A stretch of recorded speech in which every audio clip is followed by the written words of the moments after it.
Every king has enemies, warlords with grudges, rival packs with too many teeth and not enough land, border disputes that taste like blood and old money. Oren Blackmane has handled all of them. 9 years on the granite throne. 9 years of being the kind of alpha who could silence a room by walking into it, who once stared down a feral rogue until the man sat down and apologized. But there is something happening inside his own castle that Oren cannot handle. Every third Tuesday of the month, his mate and his mother lock themselves behind the solarium doors and laugh for 3 hours. He does not know what they discuss. He does not know what they plan. He only knows that every time that door opens again, something in his life has changed. A cushion appears, a schedule shifts, a vegetable he despises shows up on his plate. And he is losing a war he never agreed to fight. Today is Tuesday, and the king of the Black Mane Pack is terrified. Chapter 1. The third Tuesday of the month was Tea Day. King Oren Blackmane hated Tea Day with a passion that bordered on clinical. It was the day his mate, Gemma, and his mother, Constance, the Dajogger Alpha, the Iron Regent, the woman who had once made a visiting Northern Alpha excuse himself to be sick in a corridor, locked themselves inside the sun-drenched rose solarium for 3 hours of what Gemma serenely called things. Not politics, not strategy, not household logistics, things. Oren had ruled the Black Mane Pack for 9 years. He had brokered peace with the mountain clans, personally ended a border skirmish that raged for a decade, and navigated political marriages, territorial disputes, and one very memorable incident involving a feral rogue and a chair that no one was allowed to mention at formal dinners. None of this prepared him for a closed door and the sound of his mother laughing. His wolf stirred. Go in. Sit with them. Put head in mate's lap. The voice was the animal part of his mind, the register that had no filter, no dignity, and no concept of strategic patience. It was also, infuriatingly, the part of him that was always right about what he actually wanted, which was exactly why he ignored it. He had stationed 2 of his best guards, Rhee and Brennan, near the solarium doors. Their official duty was to ensure the Queen and Dajogger were undisturbed. Their real duty was espionage. Their reports were useless. Laughter, my king, Rhee had reported last month, his face a mask of professional stone. Just a lot of laughter.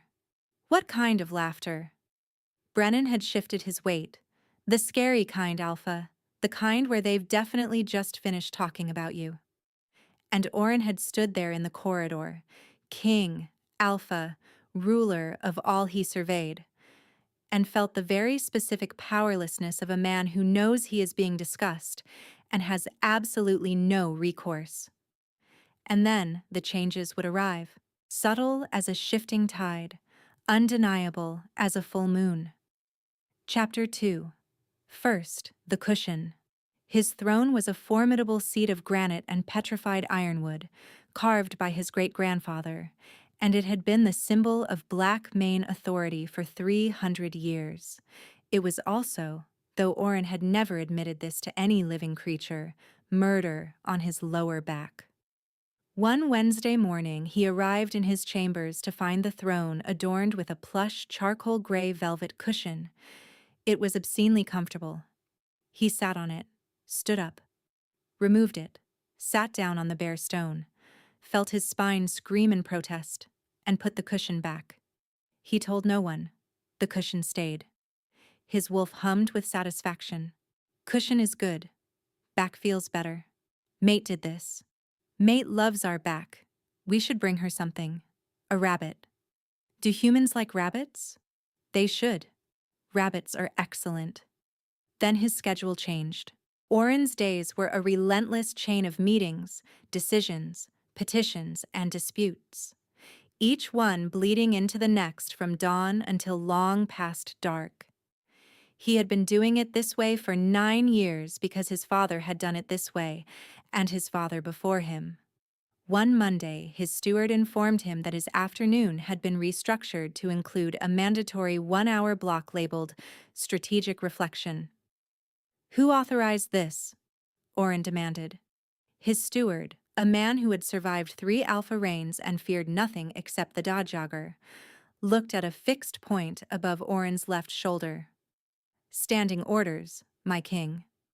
Whose standing orders? The steward's gaze did not waver. Standing orders, my king.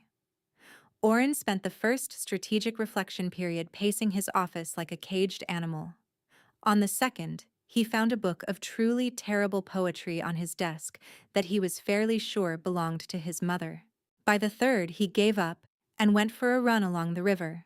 Cold wind in his fur, sun on his back, the world reduced to scent and speed and the simple joy of 4 legs moving fast.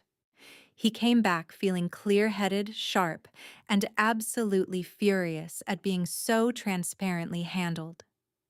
The final straw was the beets. His royal chef, a hulking man named Grior who answered to God and possibly Constance but certainly not to Oren, began sneaking roasted beets into his meals. Oren hated beets. They tasted like sweet, earnest dirt. They were the vegetable equivalent of someone who was very kind and very boring at a party.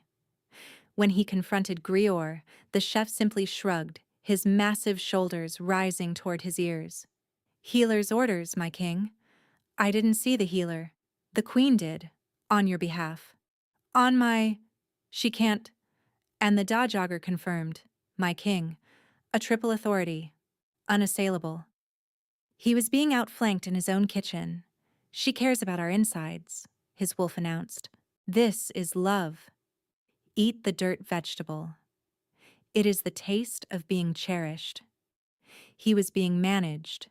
His mate and his mother, 2 women whose combined willpower could bend steel, had formed an alliance with the sole purpose of improving his quality of life against his explicit wishes.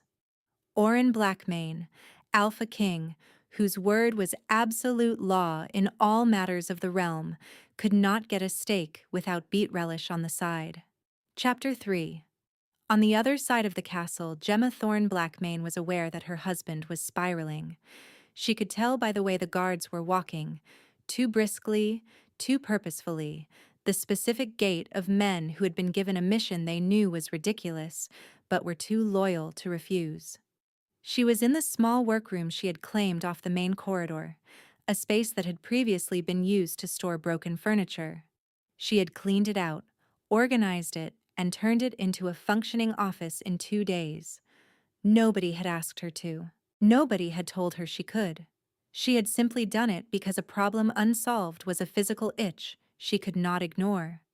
And the castle had approximately 400 unsolved problems that everyone had been politely stepping around for years. The glimmer moths, for instance. She had been studying them for weeks. Beautiful creatures. Wings like stained glass, bodies like tiny jeweled bullets. But they ate refined silver the way Oren's wolf apparently ate rabbits. Enthusiastically and without discrimination, her wolf stirred beneath the surface, not growling, not snarling, just watching with the particular intensity of an animal who had opinions about everything and the patience to wait precisely as long as it took for Gemma to catch up. Are you going to sit here cataloging moth damage?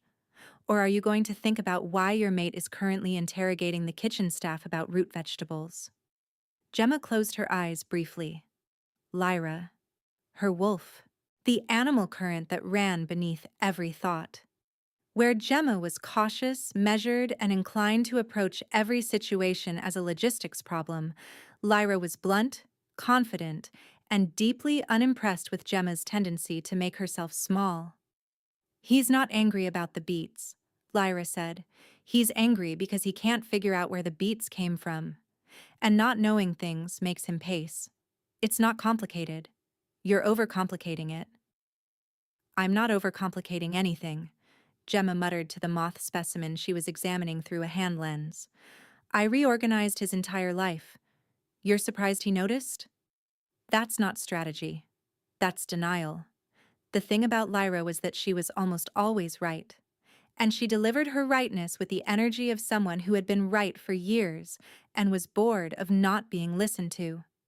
Gemma's wolf did not growl or snarl or do anything so dramatic. She just stated facts in a tone that made Gemma feel like she was being patiently managed by a version of herself that had never once doubted her own worth. It was deeply annoying. It was also the only reason Gemma had survived the first month of being queen without having a complete breakdown. He's coming this way. I can hear his heartbeat from here.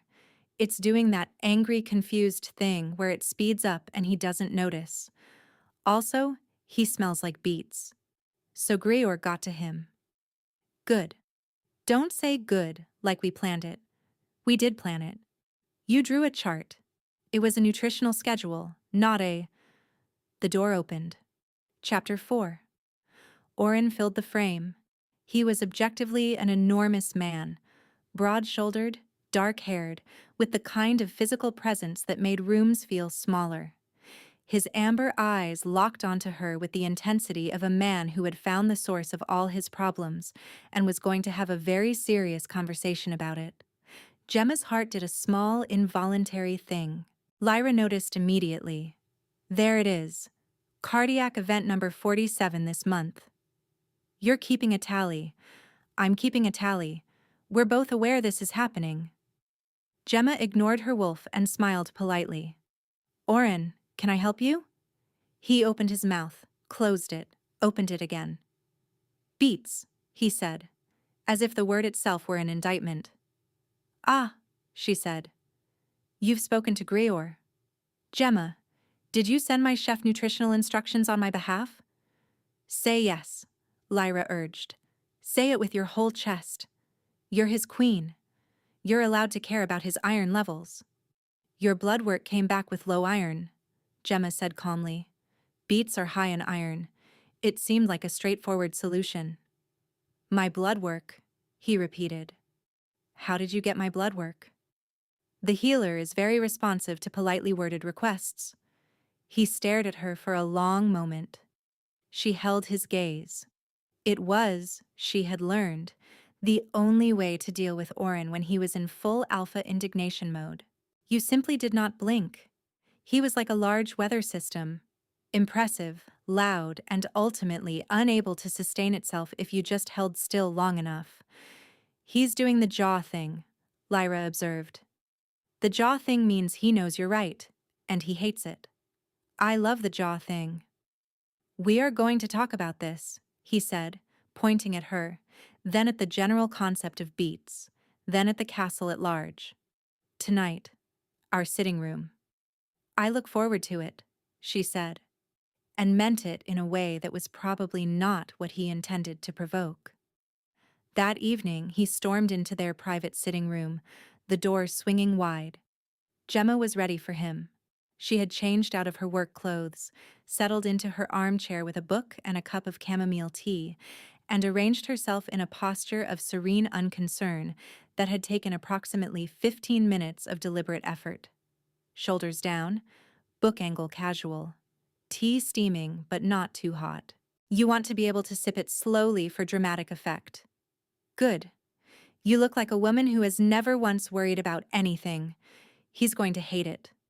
The scent of him arrived before he did. Pine and iron and something warm underneath, like embers banked low. It hit her the way it always did. A full-body pull that started in her chest and ended in her fingertips. She was getting better at hiding the effect. She was not getting better at not feeling it. His wolf surfaced, pushing against his ribs. Put head in lap. She is reading. She will play with our hair. This is the best thing. Why are we angry? I forgot. The beets. Gemma, he said, his voice a low growl. The cushion. My schedule. What exactly do you and my mother discuss during your tea sessions? She took a slow, deliberate sip of her tea, her gaze steady over the rim. Beautiful. Hold it. Let him watch you not answering. 3, 2, 1. Things, she said. What things? She set the cup down with a delicate click. Your mother and I discussed the household, seasonal provisions, the glimmer moth situation in the West Wing. And me? A faint smile. You are part of the household, my king. That was perfect. He looks like he swallowed a lemon. A whole lemon. You're managing me. It was not an accusation. It was the exhausted recognition of a man who had found the walls of his own trap. We are supporting you, she corrected gently. There's a difference. Is there? He stepped closer. The air between them did what it always did, tightened, warmed, became a physical thing with its own intentions. His wolf purred, a deep rumble that started in his chest and that he had to physically clamp down on. Embarrassing, like his own body was a traitor with better instincts than his brain. He's close.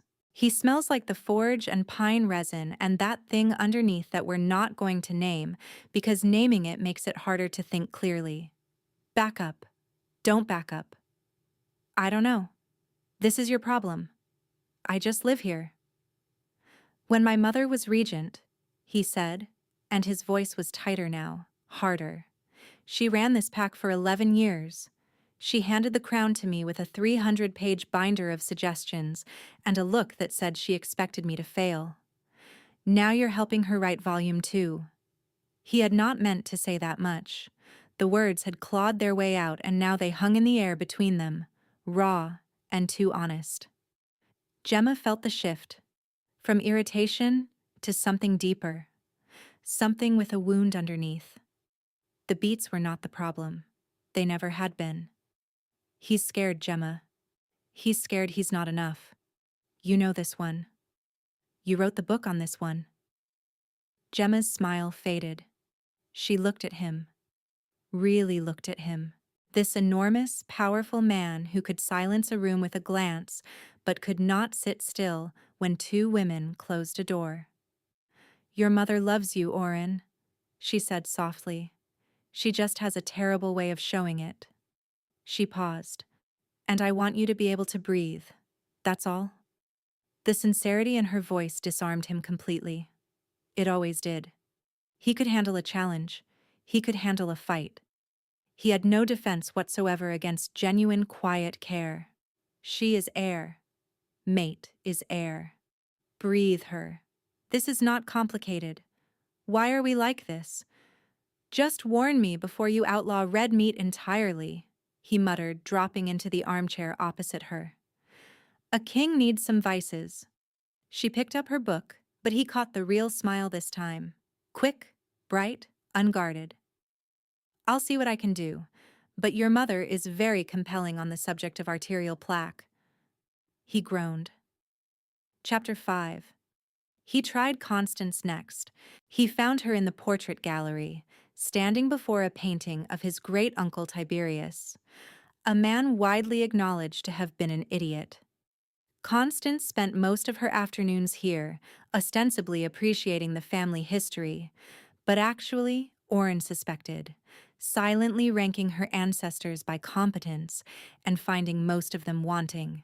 She was a handsome woman, silver-streaked dark hair, posture that could cut glass, and a gaze that had once made a visiting alpha from the northern reaches excuse himself to be sick in the corridor. She turned that gaze on him now. Oren, to what do I owe the pleasure? Did you misplace your crown again? He had misplaced his crown once, years ago. She would never let him forget it. Mother, I need to talk to you about Gemma. The transformation in her face was immediate and alarming. She smiled, not the arch, performative expression she deployed in public, but an actual, unguarded, warm smile, and it was one of the most unsettling things he had ever witnessed. Isn't she wonderful? Constance said. The daughter I always wanted, clever, organized, and her wolf has the most marvelous attitude, not like some I could mention. She gave him a look. My attitude is excellent. We only howled at the delivery man twice this month. That is personal growth. She's capable, Oren conceded carefully, but the two of you seem to be Collaborating, Constance supplied, her eyes bright with militant delight. Yes, it's been invigorating. Did you know the castle's emergency water supply hasn't been tested in 4 years? Gemma noticed. We had it inspected last week. 3 valves were corroded shut. Oren did not know this. He felt obscurely that he should have.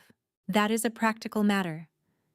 It is a matter of you being so busy deciding which shade of gray the new guard cloaks should be that the basement is quietly falling apart. She patted his arm. The gesture was simultaneously affectionate and devastating. You are a good king, Oren. You are also a man who would work himself into an early grave if left unsupervised. She sees the cracks you're too proud to look at. You were regent for 11 years, he said, and the words came out sharper than he intended. You ran everything. You stepped aside? Something shifted behind her eyes. A flicker of the woman she had been. Not the imperious day jogger, but the 32-year-old widow with a 9-year-old son and a kingdom that expected her to fail. I did, she said, and it nearly killed me, if we're being honest. Which I see we are. She turned back to the portrait of Tiberius. I ran this pack because there was no one else, and I was terrified every single day that I would make a mistake that would cost your future. So yes, when a young woman with a mind like a steel trap walks into this family and starts noticing the things I spent 11 years worrying about alone, I am going to have tea with her. Frequently. She looked at him again, and for a moment the arch amusement was gone. You chose well, Oren. Better than you know. Now stop fighting it and eat your beets. She dismissed him with a wave, turning back to Tiberius. This man married a woman who was allergic to wolves. Allergic to wolves. In a pack of wolves. The sheer audacity of his stupidity haunts me. Oren left the gallery feeling like he had been disassembled and reassembled with several pieces in new positions. His mother had been afraid. The great Constance Blackmane, the Iron Regent, had been terrified. He had never, in 20 years, considered this possibility. Chapter 6. The next morning, a dispute arrived from the southern border. 2 pack families, the Hartfords and the Danes, had been feuding over water rights for the better part of a year, and the local adjudicator had given up trying to mediate. They were brought before Oren in the great hall, both patriarchs bristling, their wolves so close to the surface that the air smelled like ozone and aggression. Oren listened. He listened to Hartford's grievance. The stream had shifted course, cutting through land that had been Dane territory for 3 generations. He listened to Dane's counter-grievance. The Hartfords had dammed a tributary upstream, causing the shift. He let them argue for exactly long enough that both men had said the one true thing hiding underneath their posturing, and then he spoke. Hartford, you dammed the tributary to irrigate your north field after the drought 2 summers ago. It was not a question. Hartford's mouth snapped shut. Dane, you knew about the dam and said nothing because the diverted water was filling your well, which had been running low since your grandfather overdrew it in the 60s. Dane went red. Here is what will happen. And his voice carried the particular authority that came not from volume, but from absolute certainty. The dam will be modified, not removed, to allow seasonal flow. Both families will share the tributary access on an alternating schedule that I will have drawn up by the end of the week. Hartford, you will repair the erosion your dam caused on Dane's eastern bank. Dane, you will stop poisoning Hartford's dogs. Yes, I know about the dogs. The healer talks. Both men left looking chastened, slightly impressed, and profoundly uncomfortable. It took Oren 14 minutes. He had read the water survey reports months ago, noticed the discrepancy in the tributary flow data, and had been waiting for one of them to be stupid enough to escalate. This was what he was good at. Seeing the whole picture, reading people, cutting to the truth when everyone else was still performing their grievances. He was a good king, decisive, observant, fair in a way that occasionally felt like being hit with a very precise hammer. He was also a man who could not figure out what two women were doing behind a closed door, and the contrast was beginning to haunt him. He escalated his intelligence operation. This was, he would later admit, a mistake. He tried bribing the kitchen staff who prepared the tea service. They refused to talk. One of the kitchen maids, a girl of maybe 17, looked at him with such naked pity that he almost promoted her on the spot out of spite. He tried reading the notes Gemma left for the steward, but they were written in a personal shorthand he could not decipher. A weaver's notation system she had learned from her mother. He stared at the symbols for 20 minutes. They could have been household instructions or a recipe for soup or a detailed critique of his personality. He would never know. He assigned Ree to follow Gemma discreetly and report her movements. Ree returned within the hour. She noticed in the first corridor, Alpha. She didn't say anything. She just turned around and handed me a list of things she needed from the east storeroom. I spent 2 hours carrying boxes. A pause. I think she's using me as labor now. Ree is lost. Mate has captured him. He is hers now. We must accept this. He tried, in his most desperate hour, pressing his ear to the solarium door. He heard his mother say, very clearly, "He's outside the door again, isn't he?" A pause. Then Gemma. "He's been there for 4 minutes. His left knee cracks when he leans." Constance, louder now, clearly aimed at the door. "Oren, if you're going to eavesdrop, at least have the dignity to deny it when confronted." He retreated with the speed and grace of a man who had absolutely not been eavesdropping and would deny it under oath. She knew. They both knew. They always knew. We are not good at sneaking. We are large and we smell like authority. These are not stealth qualities. Chapter 7.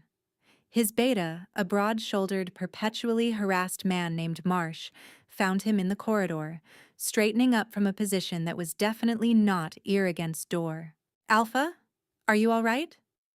"Fine," Oren said, with a dignity that impressed even himself. "Report." "The glimmer moth situation has gotten worse. They've eaten the silver leaf off the ballroom mirror frames. Also 3 sets of antique cutlery. Also," Marsh hesitated, "I think they're organizing." "Organizing," Oren repeated flatly. "They seem to have a leader. A big one. Iridescent blue. I've named him Gerald." "You've named the moth." "He's earned a name, Alpha. He's eaten more silver than most thieves. I tried the citrus deterrent compound from the apothecary. It stripped the varnish off the ballroom floor. Then I brought in a pair of hawkfinches that are supposed to eat moths. They ignored Gerald entirely and ate the fruit from the dowager's private garden instead. She sent me a note. What did the note say?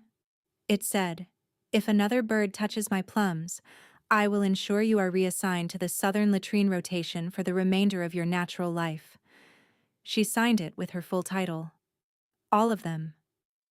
Oren looked at his beta, a man who had served the Black Mane Pack loyally for 15 years, who had faced down border raiders and rogue wolves without flinching, and who was now being terrorized by both a moth and a 70-year-old woman. "Handle it, Marsh."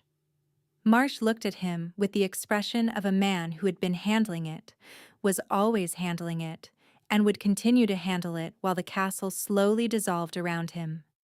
"Yes, Alpha." After Marsh left, Oren sat alone in his study. The afternoon light slanted through the tall windows, catching the dust motes in gold.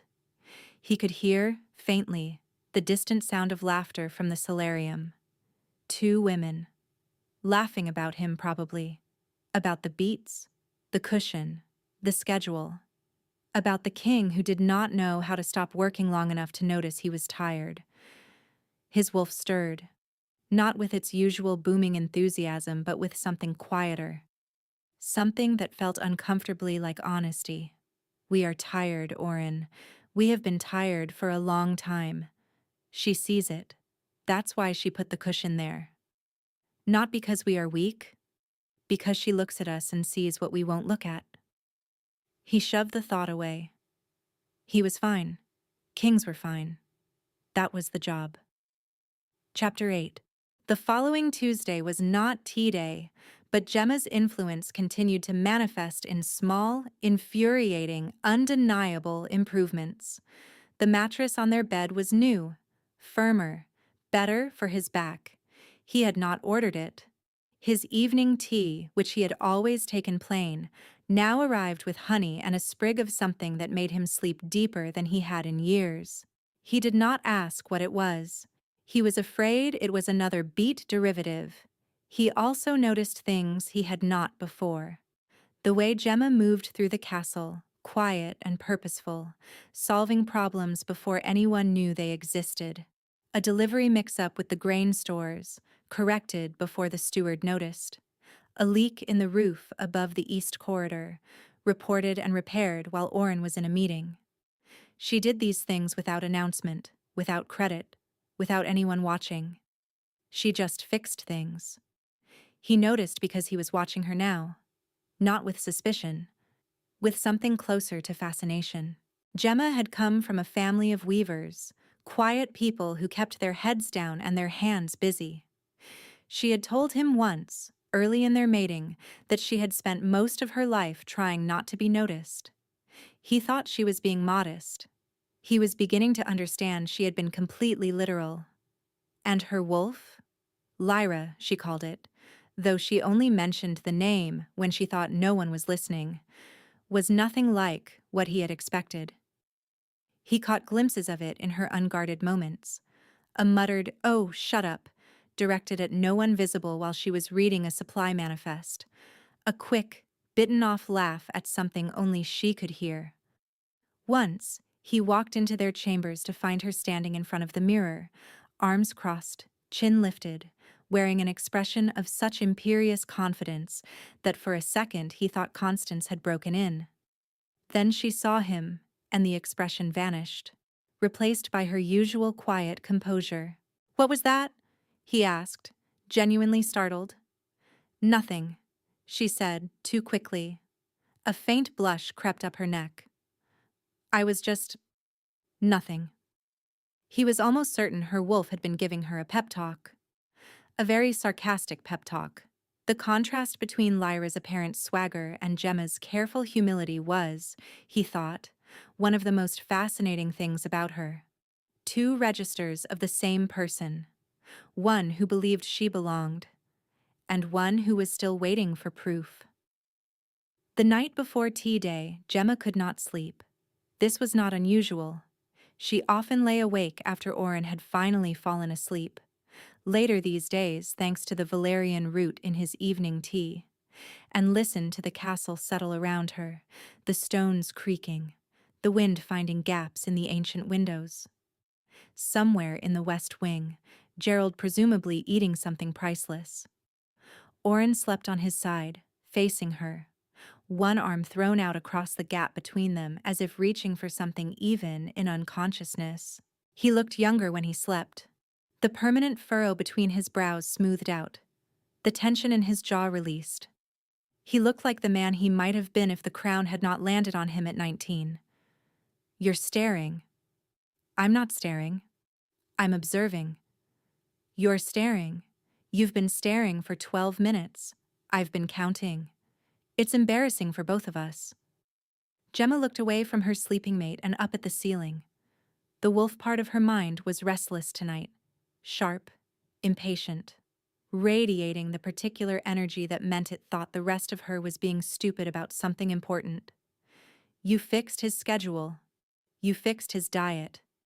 You fixed the water valves and the grain delivery, and the leak in the east corridor, and approximately 40 other things nobody asked you to fix. Do you know what you haven't fixed? I don't want to have this conversation. The part where you tell him any of this matters to you. The part where you admit you're not doing this because you're efficient. You're doing it because... I said I don't want to. Because you love him. Gemma. You love this ridiculous, stubborn, beet-hating man, And you are so terrified of him knowing that you've turned it into a logistics project. You have turned love into a spreadsheet. I would be impressed if it weren't so pathetic. Gemma pulled the blanket up to her chin and closed her eyes firmly. Lyra was wrong. This was strategic. This was useful. This was what she was good at. You're good at a lot of things. Being honest about what you want isn't one of them. Yet. She fell asleep eventually, Oren's arm still reaching across the gap, his fingers almost, but not quite, touching her shoulder. Chapter 9. Tea day came around again, third Tuesday. The solarium door closed. The laughter began.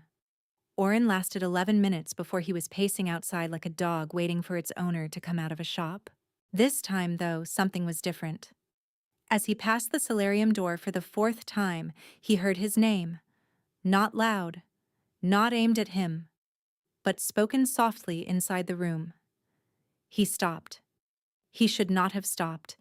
A king should have more self-respect than to stand with his ear tilted toward a crack in a doorframe. But the part of him that had no filter, no dignity, and no concept of strategic patience, the part that was always right about what he actually wanted, held him in place. Constance was speaking. And the guard rotation. Honestly, Gemma, the man has been sleeping 4 hours a night for months. I can see it in his face.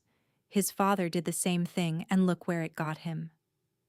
I've adjusted the evening tea, Gemma said, and her voice was careful, measured. He's sleeping 6 hours now at least. But I can't. She paused. The pause was heavy. Can't what? Constance prompted gently. When Gemma spoke again, her voice was smaller. Not quiet. She was always quiet. Small. Like she was folding herself down. I can't do more than he lets me. Constance, I don't... Another pause. Oren's chest tightened. I don't know how long I get to do even this much. Before he decides it's too much. Before he decides I'm overstepping. Before he what, dear? The longest silence yet. Then, barely a whisper. Before he realizes he doesn't actually need me, that everything I do someone else could do, and then I'm just the weaver's daughter who got lucky. The words hit Oren like a physical blow. He actually stepped back from the door. Oh, Gemma. Constance's voice held none of its usual sharpness. It was the voice of a woman who had spent 11 years proving herself to people who expected her to fail. The voice of someone who recognized the wound because she carried the scar. My dear girl, you are the least replaceable person in this castle, and I include myself in that assessment. You have to say that. I'm your daughter-in-law. I have never in my life said anything I had to. Ask anyone. Ask Oren. Ask Tiberius's ghost. A wet, shaky laugh from Gemma. Then silence. Not empty. Full. The silence of someone being held or holding themselves very still so they would not break. Oren stood in the corridor, motionless. Before he realizes he doesn't actually need me. She thought she was temporary. She thought her usefulness was a lease, and the moment it expired, she would be returned to the margins. Every fixed leak, every adjusted schedule, every beat-laced meal. It was not management. It was not a power play. It was a woman building a case for her own existence, brick by careful brick, terrified that the foundation was borrowed. And he, with his grumbling about cushions and his wounded pride about beats, he had been confirming her worst fear. Every time he pushed back against her care, she heard, "You are overstepping. You are too much. You are not needed here." His wolf was silent. For once, the voice that always had an opinion, always had a suggestion, always had a plan involving laps or sniffing or rabbit gifting, was quiet. And in that quiet, Oren heard the simplest truth his wolf had ever offered him. Not in words, in feeling. She is not managing you. She is holding on. He walked away from the door. Slowly, silently. Not because he had been caught, but because he had heard something he could not unhear, and he needed to figure out what to do with it. He did not figure it out gracefully. He spent the rest of the day in a state of distracted uselessness, signing documents without reading them, staring out windows, and inadvertently terrifying a junior guardsman by making eye contact for too long while thinking about something else entirely. The guardsman later told Marsh he was certain the Alpha was planning to exile him. Marsh told the guardsman the Alpha was just having feelings, which was somehow worse. Everyone can tell we are having feelings. Our face is doing a thing. We should stop doing the thing. We don't know how to stop doing the thing. He went to the scent archive. It was a sacred place in the castle. A circular, high-ceilinged room where the shelves held not books, but thousands of small, sealed glass vials. Each contained a piece of cloth or leather holding the scent of a pack member, living and dead. A living history. He came here when he needed to think, standing before the vial that held his father's scent. Old leather, iron, and the sharp bite of winter wind. His father had been a great king. Everyone said so. What no one said, because no one had been close enough to see, was that his father had also been an exhausted, lonely man who had worked himself to death at 47 because he believed asking for help was a weakness. Oren had inherited many things from his father. He was beginning to suspect this belief was the worst of them. He looked at the shelf below his father's vial. A small silver plaque read, Gemma Thorne Blackmane.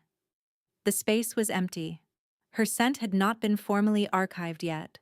The ceremony was a personal one, done when a new pack member felt truly, irrevocably home. She had not done it yet. She was not sure she was staying. The realization landed on him like a dropped anvil.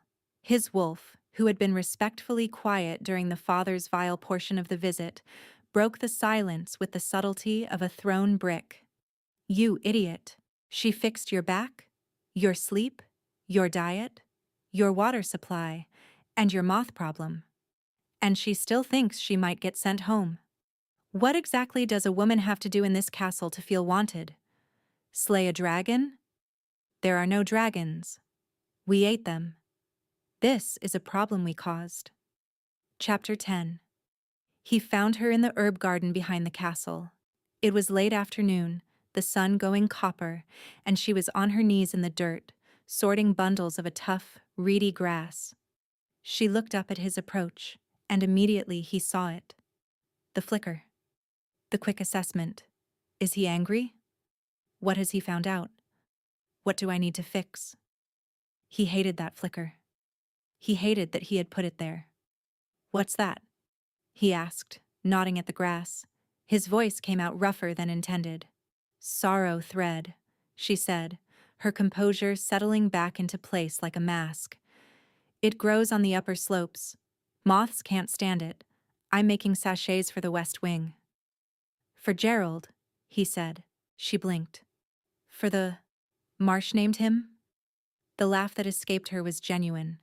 A quick, bright sound she immediately tried to swallow. He wanted to hear it again. He wanted to hear it every day for the rest of his life. Now. Say it now. She is right there. We are right here. The words exist. Open mouth. Use words. Do not bring up rabbits. Definitely do not bring up rabbits. Gemma, he said. And the way he said it made her go very still. He sat down on the stone bench beside the herb bed. He was aware that this was not a kingly posture. Alpha king of the Blackmane pack, sitting in a garden while his mate knelt in the dirt with moth repellent. He did not care. I owe you an apology. Her stillness deepened. For what? For making you think you have to earn your place here. The words were hard and clumsy in his mouth. Stones he had to push out one at a time. For every time I complained about the cushion or the beats or the schedule, you weren't overstepping. You were... He stopped. Started again. My father worked himself to death. I've been doing the same thing and calling it strength. You saw that before anyone else.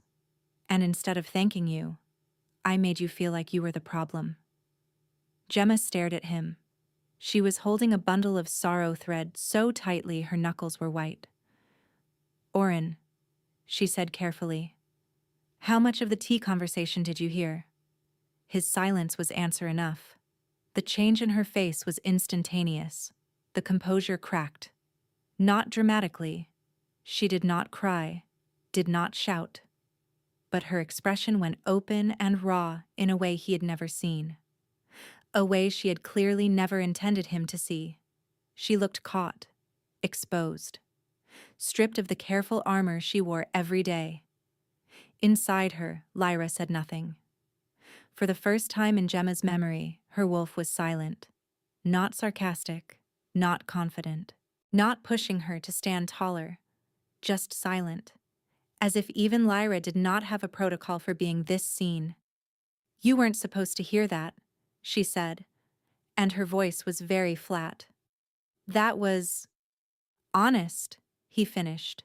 "You were being honest with my mother because you couldn't be honest with me, because I made it unsafe." She looked away, her jaw tight. He could see the war in her, the part of her that was all swagger and certainty, that already knew she deserved to be here, fighting against the weaver's daughter who had spent 20 years learning that the safest place in any room was the corner no one was looking at. "I don't know how to do this without being useful," she said finally, and the admission cost her. He could see it in the way she held herself, braced, as if against a blow. "It's the only currency I know, Oren. If I'm not fixing something, then I'm just here. And just being here has never been enough. Not for anyone."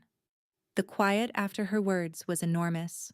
A bird sang in the garden, oblivious. Tell her. Not with words. Words are where we are stupid. Sit with her.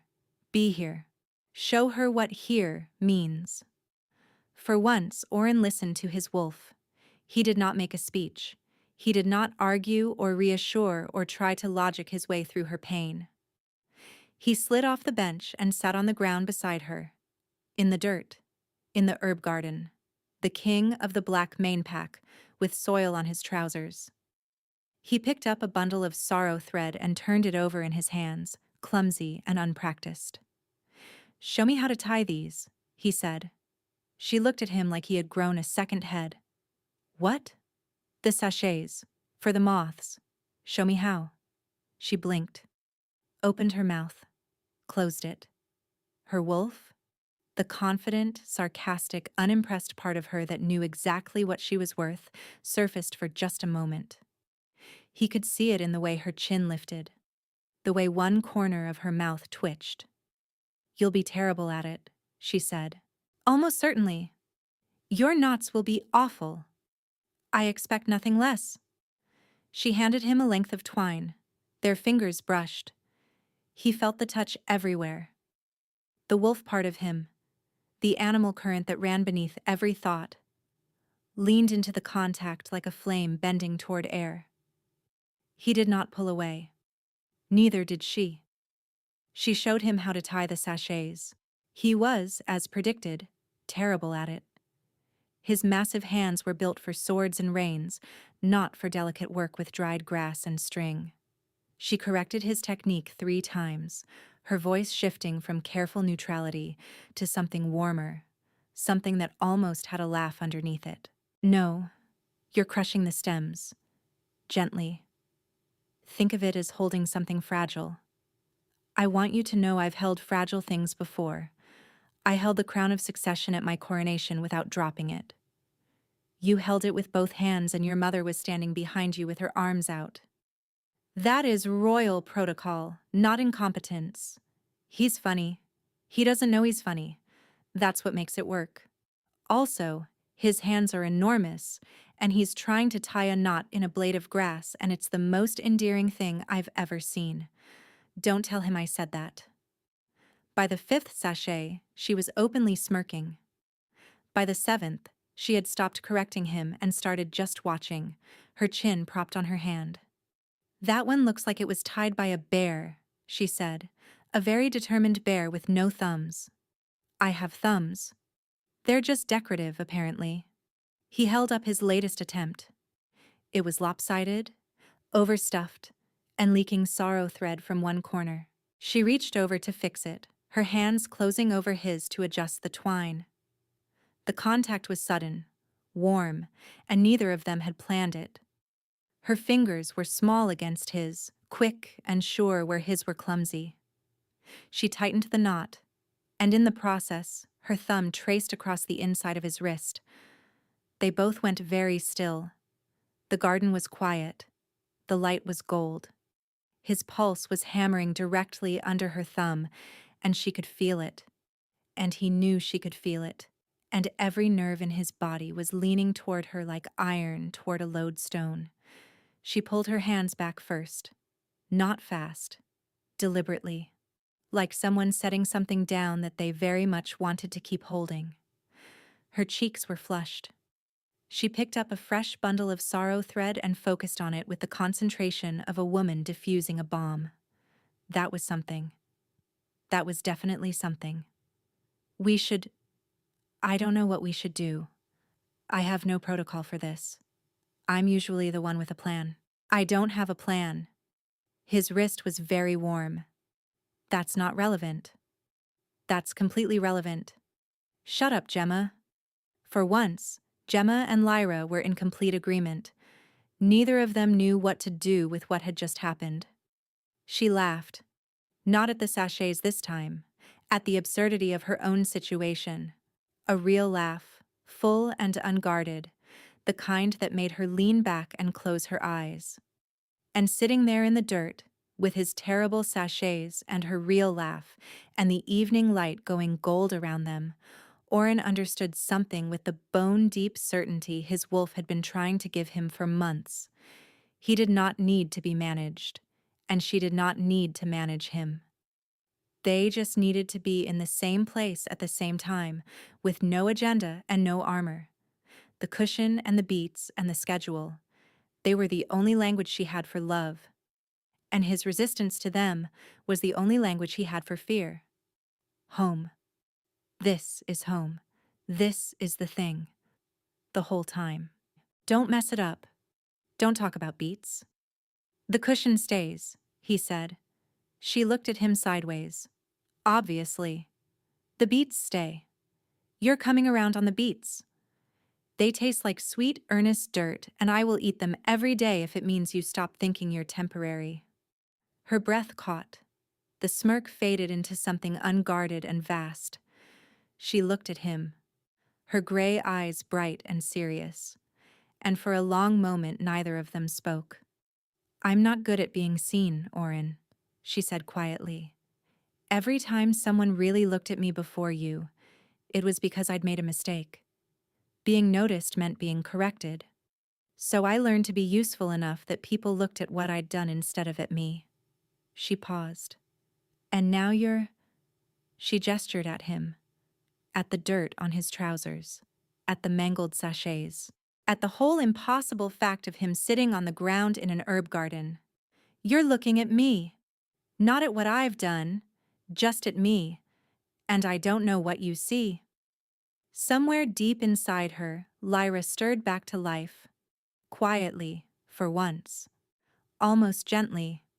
He sees you, you ridiculous woman. He's sitting in dirt for you. Kings don't sit in dirt. This one does. Stop asking what he sees and look at what he's doing. He was quiet for a moment. Someone I want to eat terrible dirt vegetables for, he said. Which is, I think, the strongest declaration of affection I'm capable of making. We just voluntarily committed to beats forever. This is the most heroic thing we have ever done. More heroic than the border skirmish. The border skirmish did not involve root vegetables. She made a sound that was half laugh, half something else entirely. I spent 9 years trying to be my father, he said, and his voice was rougher now, stripped of performance. Sitting in his chair, making decisions the way he would have made them, working the hours he worked. I thought if I could just do it exactly right, I'd stop feeling like a fraud. I never stopped. He looked down at the sachet in his hands. And then you put a cushion on the chair. And it was the first time anyone suggested that maybe the chair didn't have to hurt, that it wasn't supposed to. He looked down at his hands, then back at her. I don't know how to be a good king, and also a person who admits the chair hurts. You make me think I might not have to choose. She held his gaze. Then she leaned over, very deliberately, and pressed her forehead against his shoulder. The contact was small, tentative. A question, not a statement. He turned his head and rested his cheek against her hair. Wild heather and storm ozone, the scent of home. They sat there in the garden until the stars came out, surrounded by badly tied moth sachets, and said nothing at all. Epilogue. The third Tuesday of the following month, tea day arrived as it always did. Oren did not pace outside the solarium. He did not station guards. He did not attempt espionage. Instead, he walked to the kitchens, where Greyor was engaged in a pitched battle with a soufflé, and requested a tray. 3 cups, Oren said. Her chamomile. My mother's Darjeeling. And whatever I drink. Something strong. Greyor looked at him with the long-suffering expression of a man who had been waiting for this exact moment. He produced a tray that had clearly been prepared in advance. 3 cups, 2 teapots, a small plate of beet and goat cheese tartlets. How long have you had that ready? Oren asked. 6 weeks, my king. 6 weeks. Greyor knew before we did. Everyone knew before we did. We are the last to know everything. This is fine. This is who we are. He carried the tray to the solarium. He knocked. Constance opened the door, one eyebrow raised to its maximum height, an expression that contained multitudes. Oren, we are discussing things.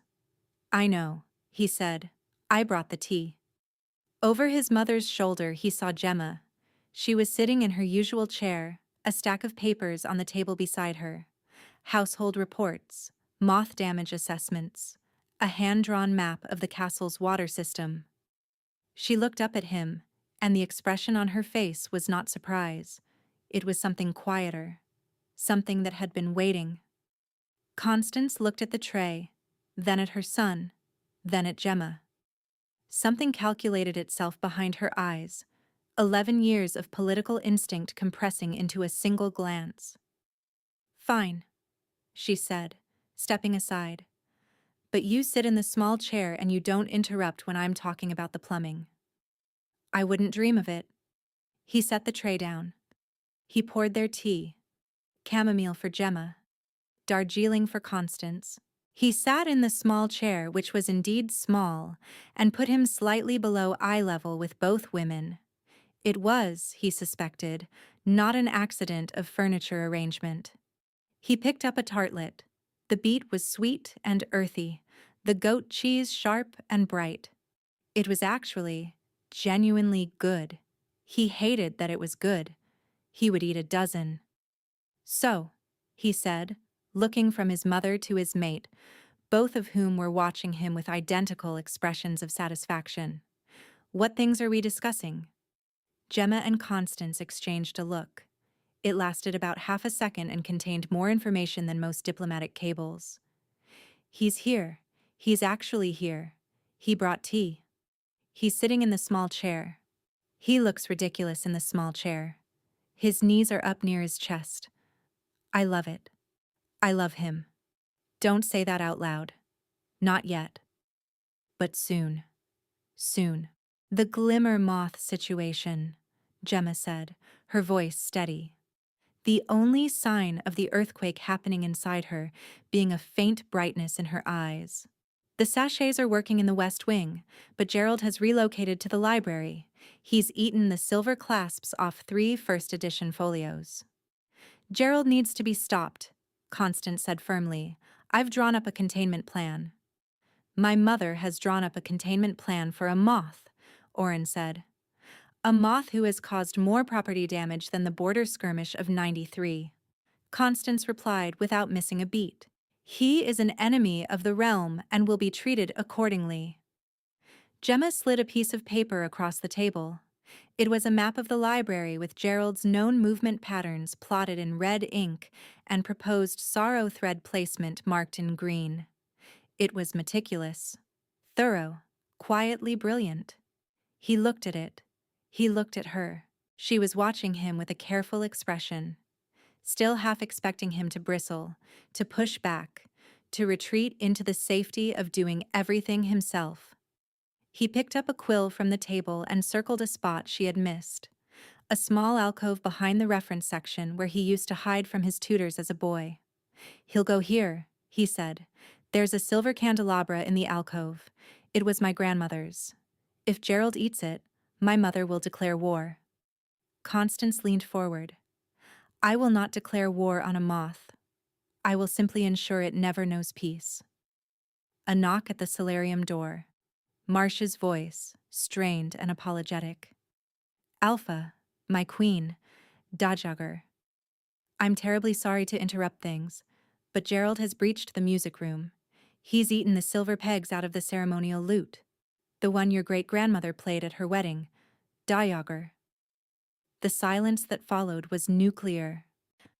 Constance set her teacup down with a click that sounded like a rifle being cocked. "Which lute?" "The Ashwood lute, Dajager." Constance looked at Gemma. Gemma looked at Constance. Another half-second exchange, an entire military strategy communicated through eyebrow position alone. "Marsh," Gemma called through the door, her voice calm and precise.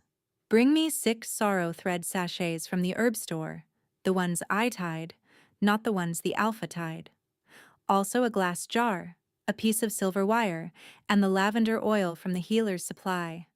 "We're building a trap," Constance said, a glint of something approaching joy in her eyes. "A moth trap. For Gerald specifically.